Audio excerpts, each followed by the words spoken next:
We're going to confuse the YouTube audience today by just starting with a capybara background and then not explaining it. Being associated with a combo to your name, I think, is one of the most, like, prestigious things you can have in the FGC. You know?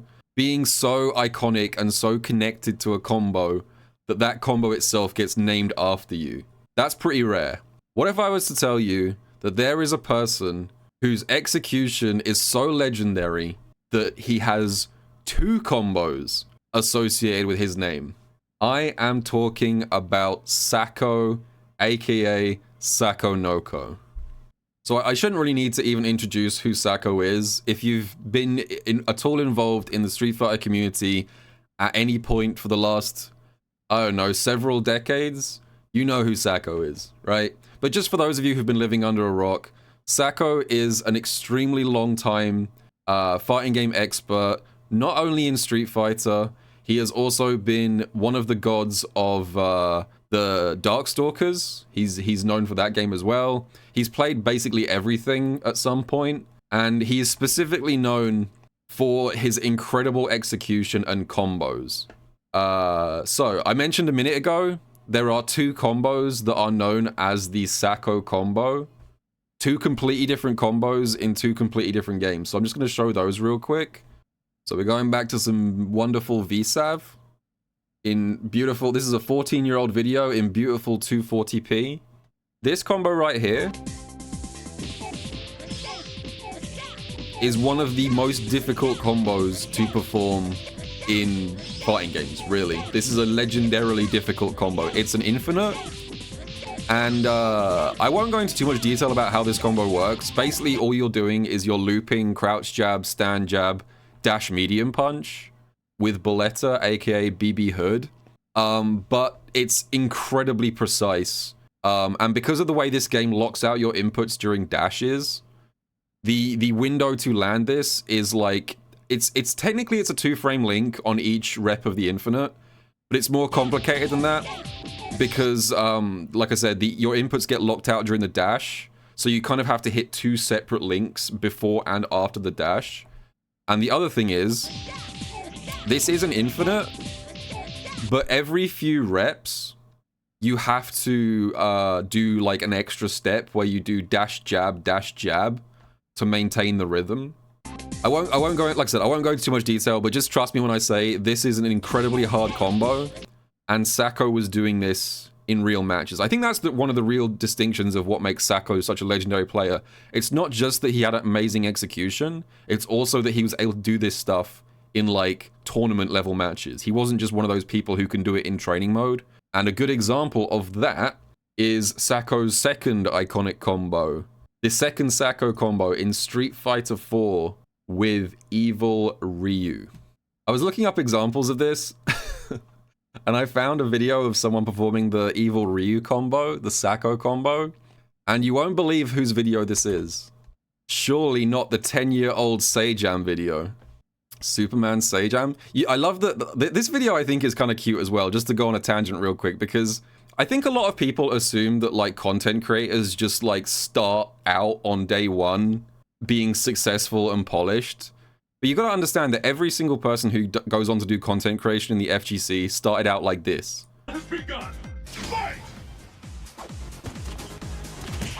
They posted a combo video where the first 15 seconds of the video is them just doing something and then not cutting it out in the final edit.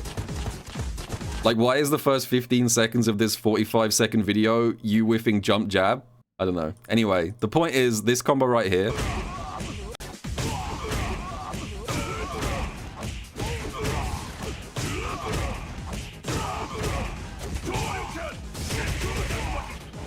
Now, this combo, not only does it have a huge amount of 1-frame links, this specific Evil Ryu combo is also unique to Rufus. This game had a lot of character-specific combos. And doing this right here, crouch jab, crouch fist, you can see that Evil Ryu's fist is like hitting thin air here. This only hit Rufus in this situation. So not only is this combo filled with 1-frame links, this is also character specific, this particular extension. And this was known as the Sako combo because Sako played Evil Ryu And Sako also landed this combo even in high stakes matches. And just to show that real quick, so we've got Evo 2014. This is in top 8 of Evo. This is like right at the end of the bracket when usually you'd expect people's nerves to be as high as possible and combo drops to be everywhere. Sako is doing stuff like this. Still gets the dizzy here. Dizzy of his own and answering back, looking to put Ricky out in this game 3. Oh my God. That's, if you know anything about this game, that is a goddamn hard combo to do. He got slightly unlucky at the end here because the way this combo is supposed to end is that this EX Fireball hits like delayed and you are actually plus enough here to link into Ultra 2. But unfortunately, you can't see because my head is in the way right now. He didn't actually have Ultra 2. He didn't have it yet because he hadn't lost enough health yet. So this would have been a kill combo if Sako had less health. He couldn't tag on the Ultra 2, unfortunately, but even still, up until that point, this is an incredibly difficult combo to do. Dizzy of his own and answering back, looking to put Ricky out in this game 3.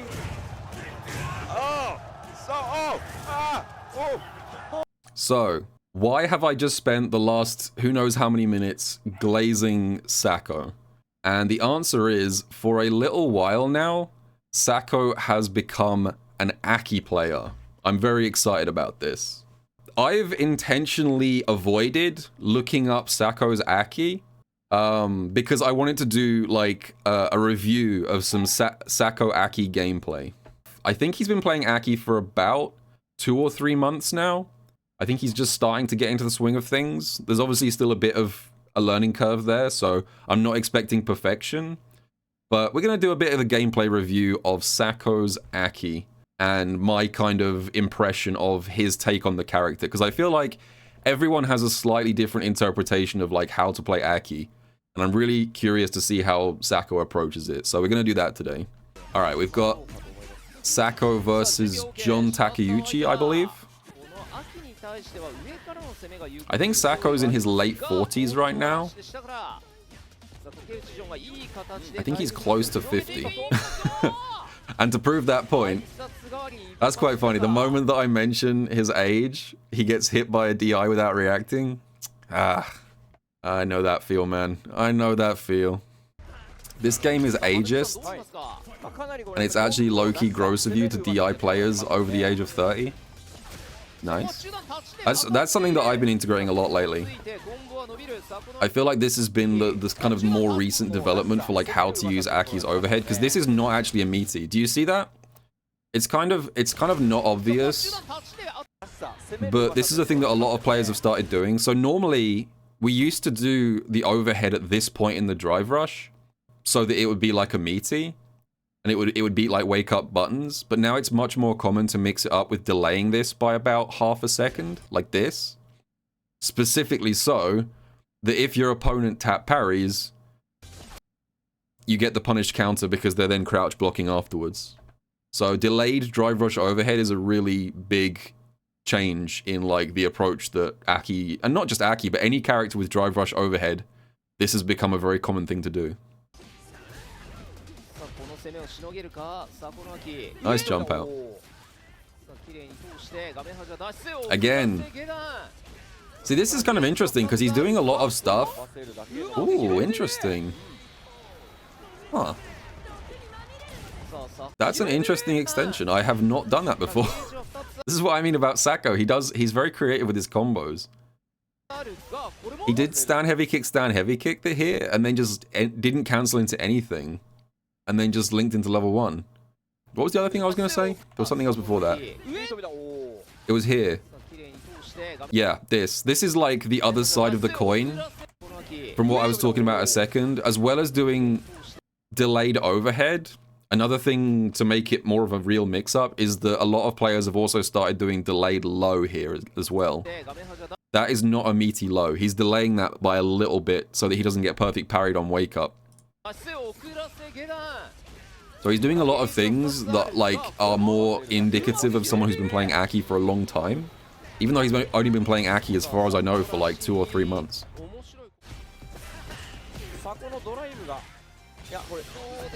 Level 2. The cheat mechanic. Okay, nice escape. And then sends it straight. Man, I don't want to turn this into a video where I complain about Rashid, but look at the state of this nonsense. How many turns in a row was this? I'm gonna try my best not to rant about Rashid here, but like he activates the level 2, he gets a tick throw, Sacco correctly reads the situation and slides out, and then he just kicks it straight back, and you're back in the blender.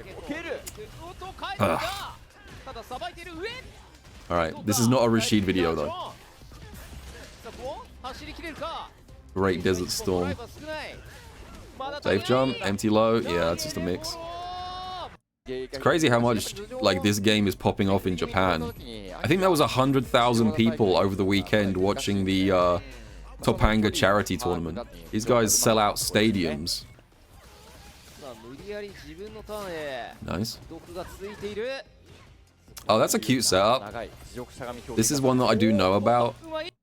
A few people I've seen use this, and I do get asked sometimes why I don't use this setup. Because it's like this is a frame trap. You do meaty drive rush crouch heavy kick here. This hits late, as you can see, like that's mad meaty. This is like +5 on block, I believe. So this interstand heavy kick is actually a frame trap. But I don't really like this setup personally because you don't really get any throw pressure. Like if they block that crouch heavy kick, you're way too far away to actually threaten like a throw afterwards. So it's not a setup that I love, but I do see quite a few Akis use it.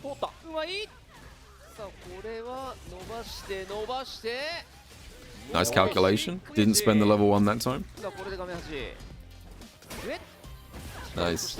That's another sign. I think one thing I always find fascinating when I watch other people play Aki, especially if they're relatively new to the character, is their approach to anti-airs. Because I feel like once you've played a character for a very long time, you tend to kind of get set in your ways, I think, and you kind of autopilot a lot of stuff. And so that's why I like watching like people's take on the character to see what they do in certain situations. And I was kind of trying to get into the mindset here of like, what do I do if Rashid tries to jump out the corner here? He was just super ready with the jump back medium punch. That's not easy to do because Aki's anti-airs are very bad at dealing with cross-ups. She can't cross-cut her DP like other characters can. So jump back normals is like the best option there.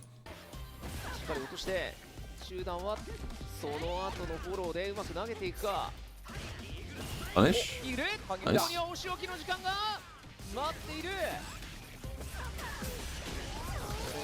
Yeah, good combo. Not quite optimal, but good enough.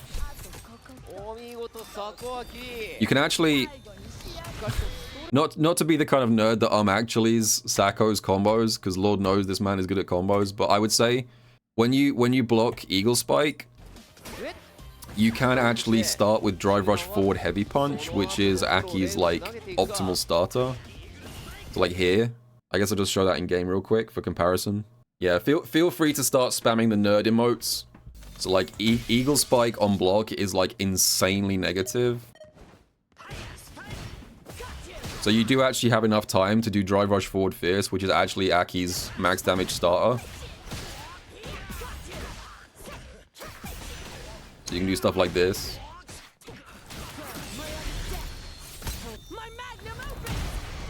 Which is 6k. I think probably Sacco's combo does about the same, maybe a couple hundred less. Here's the part where I find out that his combo is better than mine. That would be quite funny.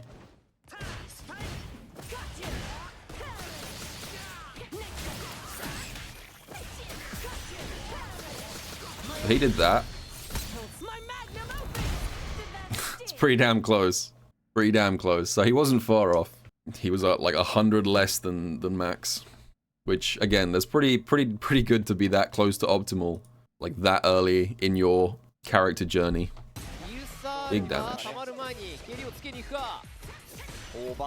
Nice, got the burnout.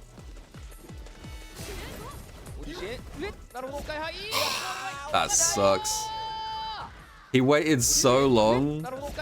He waited so... This is what I was saying a minute ago about Aki's anti-airs not being great at cross-ups. Good example of that right here. He walks under the double jump, waits for it to come down, goes for stand heavy kicking, and gets clipped in the back of the head. Feels bad, man.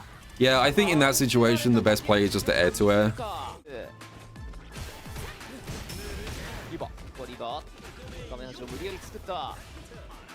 Jump out. Okay, so this is probably useful tech for anyone, not just for this specific situation. But if you perfect parry Rashid's heavy cyclone, you can actually DI here. He's done it twice, and both times he's just done jab. But this move is actually a guaranteed DI punish on perfect parry. That. It doesn't feel like that should be guaranteed. It looks like it's hitting way too late, but that is actually guaranteed. Is the target audience for this video Sako himself? No, I'm just using it as like a springboard to give useful advice. Can Rashid cancel into super after perfect parry? Didn't they patch that out? Oh, okay. For the time being, just to clarify, because of a stupid glitch, this was patched out and then patched back in again. But hopefully by the time Mai comes out, this will be patched back out again. This is a complicated one. It's hard to explain. To be clear though, in the clip, did he even have level 3? Okay, so just to be clear, in the actual clip, because John Takeuchi didn't have level 3, this DI was guaranteed, because the only thing you can cancel it into is level 3. But there is a slight bit of counterplay right now, which is that this bug was patched back into the game. But hopefully, by the time Mai comes out, they'll have once again patched this back out, because it was removed and then it was re-added and then it's been removed again, and hopefully it's gone within a few weeks. Anyway, that's gonna confuse a lot of people. Don't worry about it.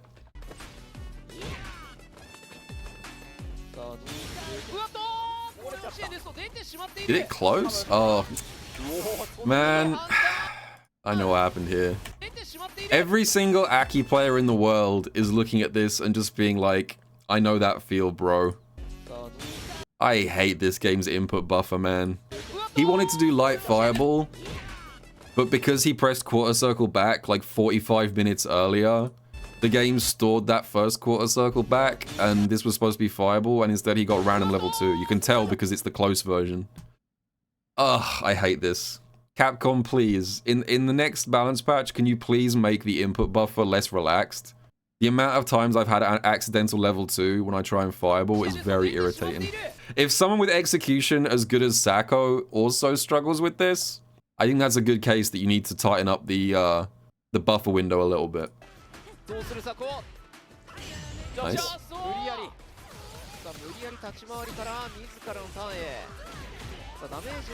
Safe jump? No? Okay. I've noticed, this is a thing that it's not just Sako. Level 2, yeah. It's not just Sako. I've noticed this across a lot of the Japanese Aki players. I don't know what the reasoning for this is. I might have to like message Hikaru or something, but one thing I have noticed is that a lot of the Japanese Aki players actually don't seem to particularly like going for safe jumps. Like this setup right here is a safe jump setup. If you just up forward here, it's a safe jump on both recoveries. But almost every single time he's had the chance to do a safe jump, he instead goes for the drive rush Oki. So I think probably what it is that maybe they're just too used to people perfect parrying their safe jumps, that they like the pressure more with drive rush. I'm gonna guess that's the reasoning, but that is something I've noticed. Hikaru's the same. Hikaru doesn't seem to like going for safe jumps as much as I do.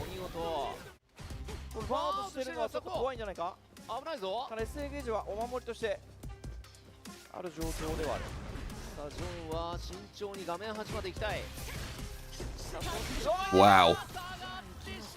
You see that movement? God damn. See, this is the thing. It's not just about the combos. We're not just here to study the combos. We're also here to study the other stuff too. Like, do you see like that fucking Matrix dodge? Perfectly backdashes out of the forward medium punch into level 3. That was very clean.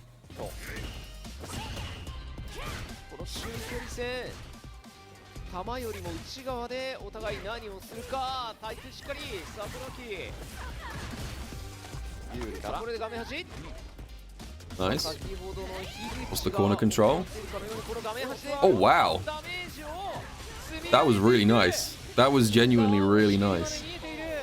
Like if you're not an Aki player, you might not know it, but getting stand heavy kick to combo into EX Fireball and still be plus enough to link into medium whip, this spacing is like almost pixel perfect. Even I wouldn't have gone for that in this situation. I would have done drive rush jab here probably. Maybe drive rush medium punch. Medium whip here, like you have to be in the absolute perfect spot for this to work. So that is a very difficult combo to be ready for in like the heat of the moment. Because notice that he didn't have like a consistent spacing setup for this. He does forward throw and he actually walks a little bit. That was a manual forward walk. So it's not like he was just automatically in the right place. He just knew. Very impressive. I think it's also counter hit only. I'm pretty sure this would not work if it hadn't also been a counter hit on the stand heavy kick here. So I think it was spacing specific, and I think it was also counter hit only. This is from the World Warrior. This is Sako versus Kazunoko.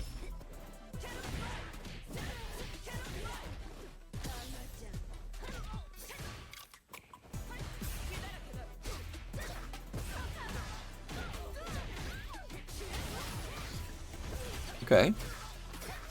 Interesting. Nice. I kind of like this combo route that he went for here. You don't do this very often, but I kind of like the little just go EX Fireball and then sweep, because you do get good Oki here, decent damage, and you get poison status afterwards. Nice. Nice.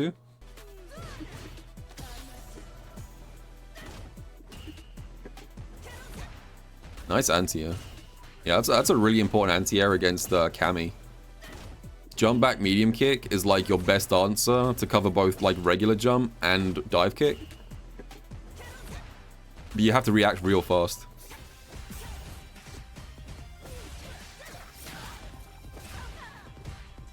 Yeah, he really likes the drive rush Oki. He's kind of going crazy right now. This man can smell victory. And then he tried to anti-air Kami for jumping, and now he's close to burnout. Tale as old as time. Yeah, it definitely does feel, I agree with that. It feels a lot like his Aki style is heavily inspired by Hikaru. Especially his Oki choices, it's very Hikaru-ish. Level 3? No? Dropped it?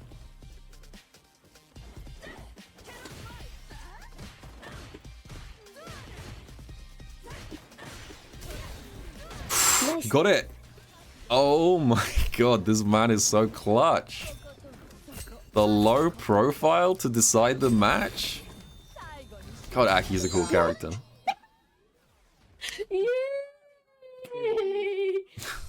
That's very sweet. Top 10 most satisfying things in all of Street Fighter. When your opponent goes for the DI and burnout and you low profile it. That feels so good. Aki's such a cool character, man. Even when I'm not playing this character, I love watching her because of stuff like that. So where did Sako actually place in this thing? I'm kind of curious. I assume he must have finished relatively highly if he was playing like end stage matches against like Kazunoko and stuff. Did he make top 16? Oh, he did. Wow. He got 9th? That's crazy. 9th place in the most stacked World Warrior on the planet, with a character that you've only been playing for like a couple of months. 765 entrants, by the way. Jesus Christ, that's insane.